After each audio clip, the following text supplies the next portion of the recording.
नमस्कार, मैं हूं आपके साथ गौरव राजेंद्र। बुलेटिन की शुरुआत करते हैं। मुख्यमंत्री सुखविंदर सिंह सुक्खू ने जिला कांगड़ा के प्रवास के दौरान नूरपुर विधानसभा क्षेत्र को 30.85 करोड़ रुपए की 7 विकासात्मक परियोजनाओं की सौगात दी है। उन्होंने 13.07 करोड़ रुपए लागत की परियोजनाओं के लोकार्पण और 17.78 करोड़ रुपए की योजनाओं की आधारशिला रखी और इस दौरान मुख्यमंत्री ने 7.82 करोड़ रुपए की लागत से बने दरड़ नाला डमोह संपर्क मार्ग और 2 पुलों का लोकार्पण किया है और 2.05 करोड़ रुपए की लागत से बने जिला फॉरेंसिक यूनिट का उद्घाटन किया। साथ ही 2.84 करोड़ रुपए की लागत से निर्मित खजिया हार संपर्क मार्ग और 36.66 लाख रुपए से बने विद्युत विभाग के उपमंडलीय भवन का लोकार्पण भी किया। इसके दौरान आज मेरा नूरपुर विधानसभा क्षेत्र का दौरा था। अजय महाजन जी किसी कारण पिछला चुनाव नहीं जीत पाए, लेकिन विकास के प्रति समर्पित होकर ये हमेशा चाहते हैं कि यहाँ विकास हो। जो उन्होंने कहा हमने उसको पूरा किया। निश्चित तौर पर हर विधानसभा क्षेत्र में विकास करवाना सरकार की प्राथमिकता है और इस दृष्टि से हम इसमें विकास करवा रहे हैं। मुझे तो अभी से पता लग रहा है और अभी तक तो मैं यही देख रहा हूँ। मैं ये कह सकता हूँ कि निश्चित तौर पर प्रदेश में 2 साल हमारी सरकार को पूर्ण हुए अभी तक हुए हैं और मेरा मानना है कि हमने जिस नीतिगत बदलाव किए, तकरीबन 100 के करीब नियमों को हमने बदला है ताकि व्यवस्था परिवर्तन के इस दौर से आत्मनिर्भर हिमाचल का निर्माण हो सके। और मुझे खुशी है कि हमारी अर्थव्यवस्था पटरी पर लौटी है। जिस अर्थव्यवस्था को पिछली भारतीय जनता पार्टी की सरकार ने तबाह करके रख दिया था, चुनावों से पहले 5,000 करोड़ रुपए की रेवड़ियाँ बांटी गई थी और उसका कारण जो गिरावट शिक्षा के स्तर में पिछली भारतीय जनता पार्टी की सरकार के समय आई, हेल्थ सेक्टर में गिरावट आई, सभी विभागों में निचले स्तर की गिरावट आई क्योंकि उन्होंने गवर्नेंस पर जोर नहीं दिया। उन्होंने चुनाव जीतने पर जोर दिया। हमारी सरकार उस पर प्रयास कर रही है। मुख्यमंत्री सुखविंदर सिंह सुक्खू जिला कांगड़ा के प्रवास पर हैं और मुख्यमंत्री ने कांगड़ा जिले के पौंग डैम में पक्षियों को निहारा और प्रसिद्ध पर्यटक स्थल बाथू की लड़ी में प्राचीन मंदिरों का दौरा किया है और उन्होंने कहा कि इस क्षेत्र में पर्यटन की अपार संभावनाएं हैं और प्रदेश सरकार इस क्षेत्र में पर्यटन को प्रोत्साहन प्रदान करने के लिए महत्वपूर्ण कदम उठा रही है। सुखविंदर सिंह सुक्खू ने कहा कि साइबेरिया और मंगोलिया से प्रवासी पक्षी पौंग डैम में आते हैं। ये देश भर से आए पर्यटकों का मुख्य आकर्षण होते हैं। उन्होंने वन विभाग को इन पक्षियों की सुरक्षा सुनिश्चित करने के निर्देश दिए। उन्होंने कहा कि क्षेत्र में पर्यटकों की सुविधा के लिए 2 नावें पहले ही तैनात की जा चुकी हैं और आगंतुकों के लिए 2 अन्य स्पीड बोट की सुविधा शीघ्र उपलब्ध करवाई जाएगी। इसके अतिरिक्त क्षेत्र में पर्यटकों के लिए बुनियादी सुविधाएं विकसित की जाएंगी। मुख्यमंत्री ने कहा कि सरकार की पहल से क्षेत्र में पर्यटकों की संख्या में उल्लेखनीय वृद्धि हुई है और पिछले वर्ष इस क्षेत्र में लगभग 25 से 30 हज़ार पर्यटकों ने भ्रमण किया था। क्षेत्र में पर्यटन गतिविधियों को बढ़ावा देने के उद्देश्य से पौंग डैम के निकट क्षेत्रीय जल केंद्र में जल क्रीड़ा गतिविधियों को शुरू करने के प्रयास किए जा रहे हैं।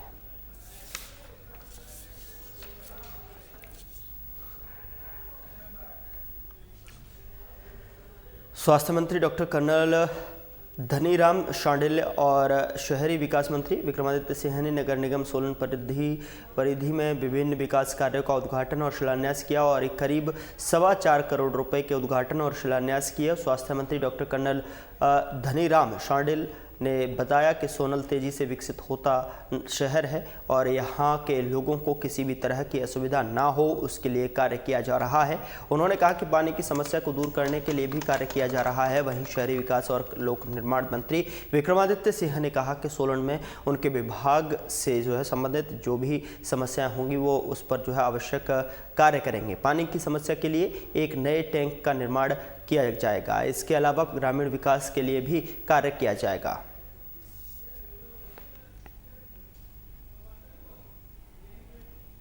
सोलन एक बढ़ता हुआ टाउन है। एक एशिया सर्वे के अनुसार और जितने भी हमारे नगर हैं वो लगभग 6 या 7% की दर से पॉपुलेशन इंक्रीज डालते हैं, क्योंकि एक ऐसा टाउन है जो तकरीबन लगभग 12% प्रतिवर्ष की दर से हमारे देश में बढ़ता जा रहा है पॉपुलेशन के लिहाज से। इसलिए यहाँ की जो समस्याएं हैं वो भी दिन प्रतिदिन बढ़ती जाती हैं।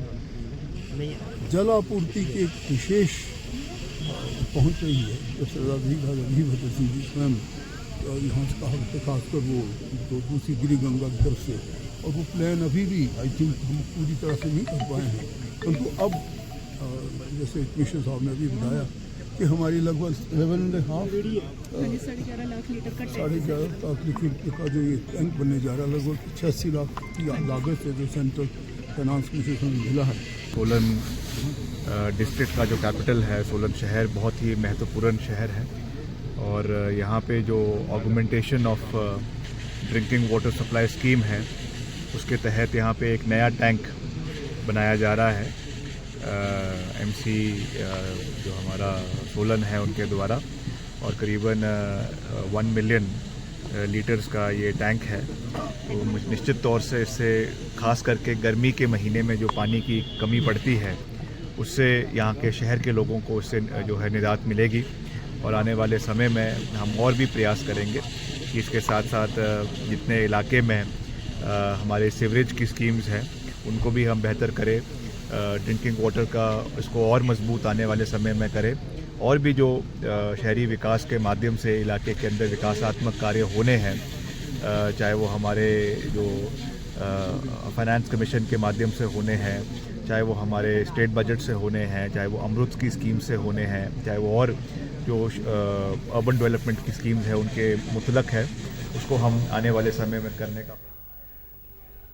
भारतीय जनता पार्टी प्रदेश अध्यक्ष डॉक्टर राजीव बिंदल ने कहा कि मुख्यमंत्री सुखविंदर सिंह सुक्खू के नेतृत्व वाली हिमाचल प्रदेश की वर्तमान कांग्रेस पार्टी की सरकार निरंतर हिमाचल प्रदेश को गहरे संकट में डालती जा रही है, जहां आर्थिक संकट के नाते हिमाचल के सभी विकास कार्यों को सरकार ने बंद कर दिया है। वहीं 1500 से ज़्यादा स्कूल, कॉलेज, पीएचसी और सीएचसी, पटवार, सर्कल इत्यादि बंद करके हिमाचल प्रदेश की जनता के अधिकारों पर कुठाराघात किया है। उन्होंने कहा कि अत्यंत दुखद और कष्ट की बात यह है कि स्कूलों और संस्थानों को बंद करने के बाद मुख्यमंत्री कांगड़ा में उन संस्थानों को बंद करने का श्रेय लेने का प्रयास कर रहे हैं।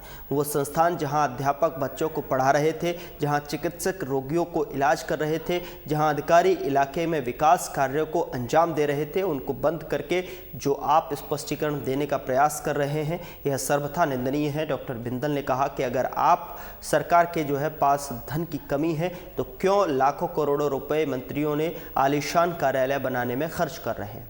यदि सरकार के पास विकास कार्यों के लिए, संस्थानों के लिए धन नहीं है तो क्यों 2 साल तक सीपीएस को लगा रखा है। इसके साथ ही बिंदल ने सरकार पर कई सवाल खड़े करते हुए जमकर निशाना साधा।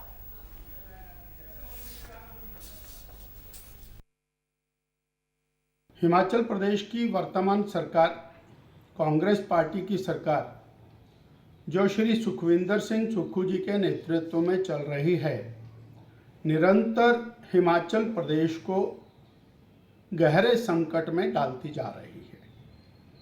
जहां आर्थिक संकट के नाते हिमाचल प्रदेश के समस्त विकास कार्यों को वर्तमान सरकार ने बंद कर दिया है, वहीं 1500 से ज़्यादा school, college, primary health centre, कुछ ऑफिसेस इत्यादि बंद करके हिमाचल प्रदेश की जनता के अधिकारों पर कुठाराघात किया है। अत्यंत कष्ट की बात, दुख की बात यह है कि स्कूलों को बंद करने के बाद, संस्थानों को बंद करने के बाद माननीय मुख्यमंत्री जी आज कांगड़ा के अंदर उन संस्थानों को बंद करने का श्रेय लेने का प्रयास कर रहे हैं। वो संस्थान जहां पर अध्यापक बच्चों को पढ़ा रहे थे, जहां चिकित्सक रोगियों का इलाज कर रहे थे, जहां ऑफिसर्स इलाके में विकास कार्यों को अंजाम दे रहे थे, उनको बंद करके और आप जस्टिफाई करने का जो प्रयास कर रहे हैं, यह सर्वथा निंदनीय है। उधर बद्दी पुलिस की ओर से खनन माफिया पर एक बड़ी कार्रवाई की गई है। आपको बता दें कि पुलिस ने 2 अलग-अलग जगहों से अवैध खनन कर रहे 5 वाहनों को कब्जे में लिया है।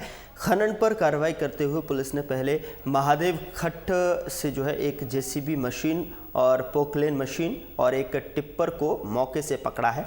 वहीं दूसरे मामले में पुलिस ने बद्दी से ही एक जेसीबी मशीन और एक टिप्पर को अवैध खनन करते हुए अपने कब्जे में ले लिया है और पुलिस ने दोनों ही मामलों में आरोपियों के खिलाफ एफआईआर दर्ज कर ली है और पुलिस एनजीटी के नियमों के अनुसार कार्रवाई की बात कह रही है।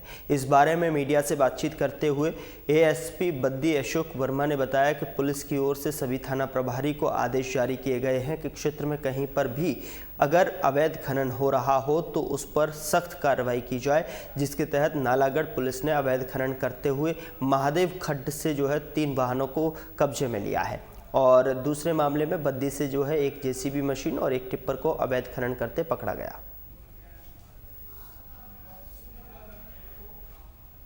ये अपने आदमी को हमने तैनात किया है और जहाँ जहाँ भी हमें लगता है खनन हो रहा है वहाँ पे हमारे जो टीमें हैं वो तैनात हैं। इसी के तहत कार्रवाई करते हुए थाना नालागढ़ में एक जेसीबी, एक टिप्पर और एक पोकलेन को वो कब्जा में लिया गया है और बद्दी में भी परसों रात को एक टिप्पर और एक जेसीबी को कब्जा पुलिस में लिया गया है और इन दोनों के खिलाफ अभियोग दर्ज कर दिए गए हैं और इसमें आगामी अन्वेषण जारी है। इनके खिलाफ एनजीटी के नियमों के तहत भी कार्रवाई की जाएगी। इसमें पूरी कोशिश है, हमारी पुरजोर कोशिश है कि हमने प्रत्येक थाना के थाना प्रभारी को यह आदेशित कर रखा है कि वो अपनी टीमें लगातार दिन में भी और रात में भी वो सक्रिय रखें ताकि हम अवैध खनन पे काबू पा सकें। सर क्या देखिए, माइनिंग विभाग अपने तौर पे अलग से कार्रवाई करता है और जो अन्य विभाग जो इसके लिए आदेशित किए गए हैं वो भी अपने लेवल पे अलग अलग से कार्रवाई करते हैं। तो ऐसा नहीं है कि सभी विभाग इसमें कार्रवाई कर रहे हैं, माइनिंग वाले अपने अलग से कर रहे हैं, पुलिस इसमें अलग से कार्रवाई कर रही है। तो सारे विभाग तालमेल से कार्रवाई कर रही है। अगर हम सब तालमेल से कार्रवाई करेंगे तो इस पर कमी आएगी।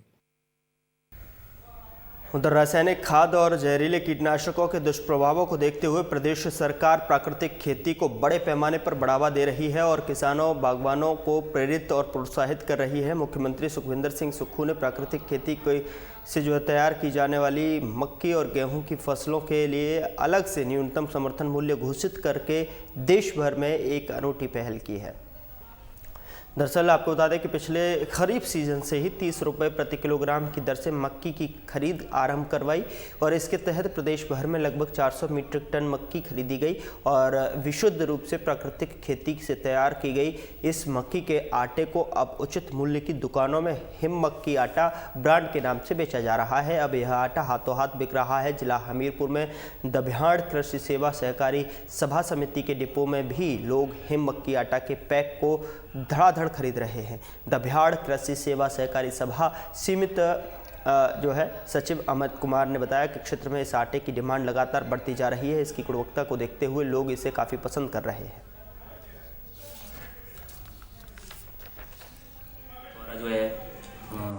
प्राकृतिक खेती के द्वारा जो मक्की का आटा तैयार किया गया हुआ है इसकी डिमांड हमारी सोसाइटी में काफ़ी बढ़ रही है और लोग इसको अच्छा पसंद कर रहे हैं। देखो तो ये जो आटा है, ये जो हमारा आटा है, ये ऑर्गेनिक तरीके से तैयार किया गया हुआ है। जैसे इसमें कोई खाद नहीं है, कोई किसी प्रकार का कोई भी दवाई का स्प्रे नहीं किया गया हुआ है। इस आटे में वो प्राकृतिक के गुण हैं। तो हाल ही में हिमाचल सरकार द्वारा ये आटा हर सोसाइटी में गांव तक पहुंचाया जा रहा है। हाल ही में हमारी सोसाइटी में भी इसकी डिमांड बहुत ज़्यादा बढ़ चुकी है और ये जो आटा है इसे हम अपने सोसाइटी के अपना स्टोर में ऑनलाइन के माध्यम से भी इसको हम अपने गांवों में ये सुविधा प्रदान करने जा रहे हैं और ये आटा हमारे लिए बहुत ही गुणकारी और गौमाता को राष्ट्रीय माता का दर्जा दिलाने की मांग को लेकर सोमवार सुबह 11 बजे मंडी में धर्म सेवक संघ द्वारा सैकड़ों लोग सड़कों पर उतरे और पूरे शहर में रैली निकाली। बता दें कि धर्म सेवक संघ के अध्यक्ष आयुष शर्मा ने कहा कि सरकारें जो भी हों वो गौ माता को लेकर बातें बड़ी बड़ी करती हैं, परंतु धरातल पर हकीकत कुछ और ही है। उन्होंने कहा कि लोग मंदिरों में जाकर जहां गौ माता की पूजा करते हैं तो वहीं दूसरी तरफ सड़कों में गौवंश को मरने के लिए छोड़ा जाता है। उन्होंने कहा कि अगर बात गौ सदनों की करें तो वहां पर भी गौवंश की हालत दयनीय है। आयुष शर्मा ने कहा कि आज गौ तस्करी के मामले दिन प्रतिदिन बढ़ते ही जा रहे हैं। इसको लेकर लोगों को भी आगे आने की आवश्यकता है। उन्होंने कहा कि संपूर्ण विश्व गाय को माता कहकर बुलाता है, परंतु गौ तस्करी और गौ हत्या बंद नहीं हो रही है। उन्होंने कहा कि वह केंद्र सरकार से मांग करते हैं कि गाय माता को राष्ट्रमाता का दर्जा दिया जाए।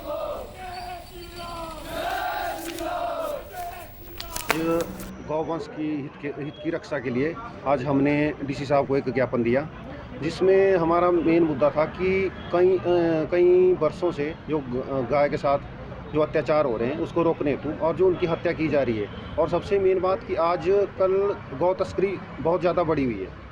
तो इस चीज़ को रोकने के लिए हमने डीसी साहब को एक ज्ञापन दिया, तो जिसमें हमारे जितने भी हिंदू सनातनी गौ रक्षक थे उन्होंने उसमें भाग लिया। गौ माता के लिए पथ यात्रा निकाली थी। इसमें आज एक तजुर्बे की बात ये लगी कि बहुत बड़ा दुर्भाग्य की बात है कि इतने कम लोग जुड़े थे। क्या हमारे हिंदू धर्म के लोग इतने जागरूक भी नहीं अपने धर्म को लेके? ऐसे तो बड़ी बड़ी बातें करते हैं, बड़े बड़े हमारे हिमाचल में क्या हमारे पूरे भारत में बड़े बड़े संगठन बने हुए हैं। क्या उन संगठनों ने अपना इतना दायित्व नहीं समझा कि वो लोग जो हैं हमारे साथ जुड़े रैली में, गौ माता के हित में आए? हम लोगों ने कौन सा ये पर्सनल मुद्दा निकाला था? हम लोगों ने गौ माता के लिए निकाली गई थी ये पथ यात्रा, ना कि हमारी खुद की अपनी पर्सनल पथ यात्रा थी। तो मैं तो उन लोगों से भी आग्रह करता हूँ कि आने वाले समय में आप लोग जो ये अपने लोगों ने संस्थाएं बनाई हैं उनका सदुपयोग करके अपने धर्म के लिए जरूर। फिलहाल बुलेटिन में इतना ही। नमस्कार।